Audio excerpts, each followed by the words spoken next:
एक समय का साफ सुथरा रसोई अब एक तबाही है। अनाज के बोरे फटे हुए हैं और उनकी सामग्री फर्श पर बिखरी हुई है। चिंटू, एक शरारती चूहा, अनाज की बोरी से निकलता है। उसकी मूंछें उसके चुराए हुए दावत के टुकड़ों से सजी हुई हैं। वह अपने भोगी भोजन को जारी रखने के लिए उत्सुक बैग में वापस चला जाता है, आसन्न खोज से बेखबर। फातिमा चिंतित चेहरे के साथ प्रवेश करती है। उसकी निगाहें अव्यवस्थित दृश्य पर घूमती हैं। नुकसान की पूरी सीमा को देखकर उसके होठों से निराशा की एक भारी आह निकलती है। हवन, एक शांत बिल्ली, अस्त व्यस्तता के बीच शांति की एक तस्वीर, कोने में खुद को बड़े करीने से संवारती है।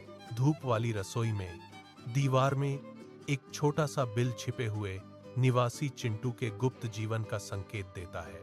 हवन, मूक धैर्य का प्रतीक, अपने अचूक लक्ष्य के साथ एक शिकारी की तरह अविचल निगाहों से बिल को घूर रही है।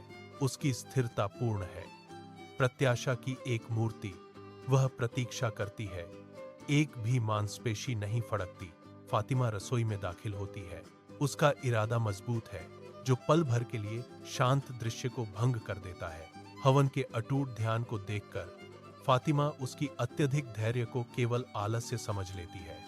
रसोई की दीवार में एक छोटे से छेद से चिंटू बाहर झांकता है। उसकी छोटी छोटी आंखें खतरे की तलाश में चारों ओर देख रही हैं। कोई तत्काल खतरा महसूस न होने पर चिंटू पूरी तरह से बाहर निकलता है।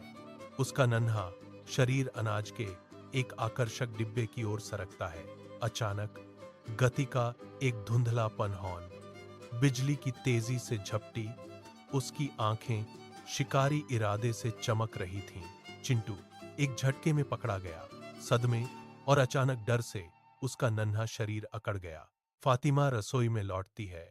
उसकी आंखें तुरंत हावन और चिंटू पर पड़ती हैं।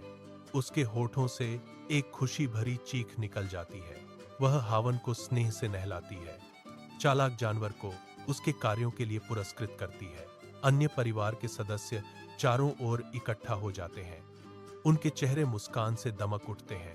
हावन की उल्लेखनीय चतुराई की प्रशंसा करते हैं। फातिमा मुस्कुराती है और कहती है, मेरी हावन कितनी होशियार है।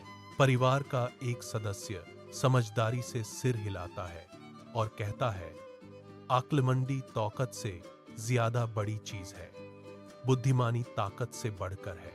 हावन संतोष से अपनी पूंछ हिलाती है, प्रशंसा में नहाती है, अपनी जीत से पूरी तरह अवगत है।